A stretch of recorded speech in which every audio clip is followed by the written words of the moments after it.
Hi, I'm Dr. Scott Conkright, the founder of Affect Relational Therapy. I'm here to talk to you today about control, specifically about control of your feelings. Why is that important? The reason that's important is that I know, if you're like me, there are times where stuff happens in life, like unexpectedly. You're having a great day, you're driving down the street, all of a sudden somebody honks at you or lays on the horn, and your mood changes. One, you might be startled or surprised, or all of a sudden, if they lay on the horn, you get angry. Then you go home to your partner, your spouse, friends, family, whatever. They say something, you say something, and feelings get out of control. Where do we have control in that? I'm not a control expert.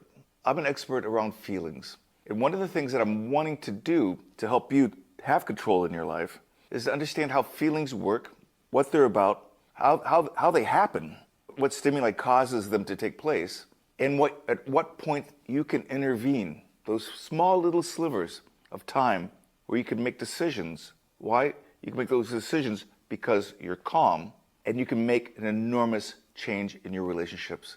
And those small changes make life more meaningful and more happy. And that's what I want for you. What are you paying attention to? That is the secret. Because the truth is, it's hard for me, it's hard for anybody to know what they're really paying attention to. We think we know what we're paying attention to, but we're often guided by things that we don't know are guiding us. One of the things that guides us profoundly is how we're feeling. It guides our emotional life, and it guides what we're thinking. So what you're paying attention to is basically what controls you. So when I go back to talking about control, having control is having control over what you're paying attention to. So when the only things that you are able to control are what you're aware of, and what you're aware of is a feeling. Now I know that may sound really strange, but if you're in a fight with somebody, let's say you're with your partner, whoever you're dating, a family member, it doesn't really matter. When you get into some sort of riff with them, what you're paying attention to are what you're feeling. What you feel is being directed at you, that you feel defensive, that you're feeling attacked, that you're feeling angry, that you're feeling frightened that they might leave, frightened that they may judge you, you might feel ashamed. Those feeling states, called affects, are what's taken over. That's what you're paying attention to. So one of the truths about being a human being is that because we are so good with taking in all the stuff around the world, around the world, we only have so much memory storage area in our heads. What we keep in our heads and pay attention to is what we feel. And if you want to try that out, think of any good memory and think of any bad memory you have, and it's related to a feeling. If only the feeling of being interested in something or enjoying something, but also ashamed of something, frightened of something, and so forth. So as a psychologist, a little truth about psychologists here, at least for me, I have special knowledge about you. Actually, the same knowledge everybody else has, but I just happen to be paying attention to this. This is where my attention is going.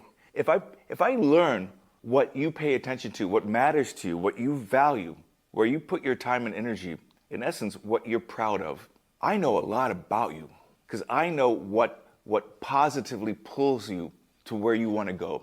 And if I can find out and learn, because you've trusted me to share with me this stuff, what those hindrances are to your connection to those positive feelings, essentially those obstacles to getting what you want, I know the other half of the equation.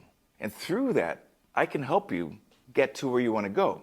But I want to point out again, those are feeling states. Pride and shame are feeling states. When you are interested in something and you're going after what you want, that is directing all the other emotional feelings that you have and the way that you're dealing with other people in your life. But it's also the source of all your thinking. So you're believe it or not, thinking comes after feelings. It's when you're feeling good stuff, if you're feeling good stuff, you're going to think good stuff. If you are in a bad mood, you're going to think really depressing things, and so forth. It's not as simple as that, but that's a big part of it. You have to at least understand that affects and feeling states are basically the stage on which everything else takes place. So when I know this about you, you and I can team up, and we can then look at the obstacles, but importantly, find ways to go after the good stuff. And that is so important. So here's an empowerment tool for you. which is as simple as this. The skill to redirect your attention is the most powerful skill you can have to take control of how you're feeling and make the relationships as meaningful and happy as you want. Redirecting your attention from what's happening during a bad moment, and that control to be able to say, we're not getting what we want. I'm not feeling what I want. Let's do something else. Let's put our attention here. That skill is the master empowerment tool that you need to make your relationships work. You have been in an argument with somebody. I've been in an argument with somebody. It happens. There's disagreements, and they often feel really horrible. And if you get captured by those feelings, I mean, you were captured. You were captured intellectually, cognitively, affectively, emotionally, and you were at it. So you can picture two couples fighting, yourself and somebody else, or you can just see it on TV. You can just imagine there's thousands of examples. What options do you have at that moment? Well, the truth is, there are 1,000 things you can do differently. Well, maybe not 1,000, but quite a few. You have a lot of options. You can leave. You can change the subject. You could ask that you do something else. You could try to argue them down. You could do lots of ugly things as well, and that's done as well. But if you want to be effective, you have to be in control. So we're going back to what I talked about at the beginning, how to be in control. Knowing that you're captured, I mean, just the recognition of, damn it, I've just been caught up in my feelings. And maybe even reflecting the other person, hey, we are caught. We are totally caught up in this. We have the decision. We have the choice to make the decision right now to stop this and come back to it. And that's what mature couples do. And that's the difference between adulting in a certain way around these things that takes a long time. Why?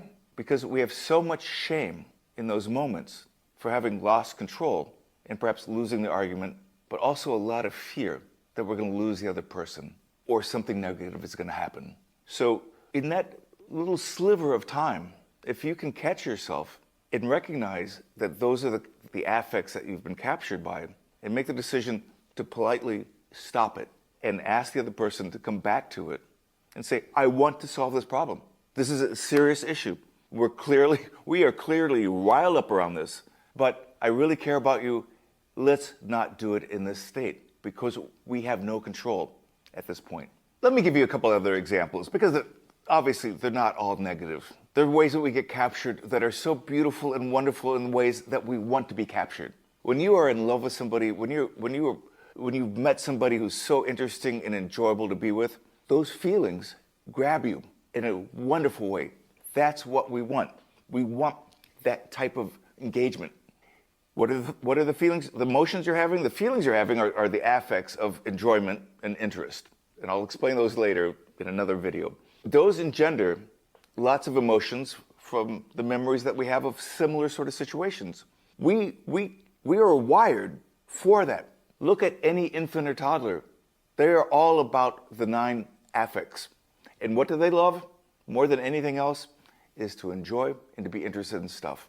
Biologically, that is what allows us to go in the world and learn stuff and also to attach to other people. The other affects are the ones that save us from eating stuff that will kill us or lions that will come and attack us and so forth. And shame is the one that says there's a hindrance right now. There's a barrier to our connecting. So again, going back to the positive part of it, that's what we want. And we're good with being captured by that. If you really want to understand how affects and emotions work, affects are the biological basis of feelings. There are 9 feeling states that we're born with. And if you've ever raised a child, you know it. You know this information because they're all on the face of a baby. And if you want to know about being captured, recently I was taking a flight from DC to Atlanta, and in the waiting room before getting on the flight, there was this adorable baby that I walked by. It smiled at me, and the parents were smiling at me, and she was just lovely. I smiled back. Everybody who walked by it was smiling. You couldn't not smile at this child. It was adorable. Automatically, I didn't think about it. Nobody thought about it. You just did it, because that's what we do. That's what we're wired for. And let me tell you, when I got on the plane, and that baby got on the plane too with his parents, and after takeoff, about 10 minutes into the flight, that poor child started wailing. And so did everybody on the plane, because affects are contagious. And you hear a wailing, distressed baby with that affect, and we all react, often with anger, annoyance, and so forth. but we're wired for that. So what I'm saying is that it's contagious, and that's how we get captured. So all of a sudden, your plans to read a book have now been captured by this baby and its affect. So that's how we get caught up. By the way, there's a couple other interesting ways that we can get captured.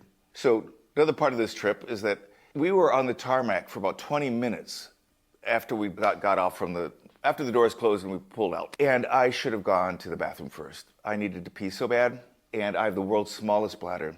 20 minutes later, the only thing that was on my mind was needing to pee. I was starting to feel distressed. The idea of peeing all over myself on a plane is not my idea of a good time. But again, where's my attention? My attention was on my body and the possibility of a feeling state of shame. The other thing that captures our attention is pain. So those three things, affects, pain, and our body states, are what grab our attention. They are what capture us. The control we have is around the attention we put noticing those. And if you don't notice them, and if you're not paying attention to them, you have no control. That's the little bit of wisdom I have for today, but I'll be back next week. Thank you so much. Please subscribe, hit like, all that sort of stuff. I'll be back. Thank you so much.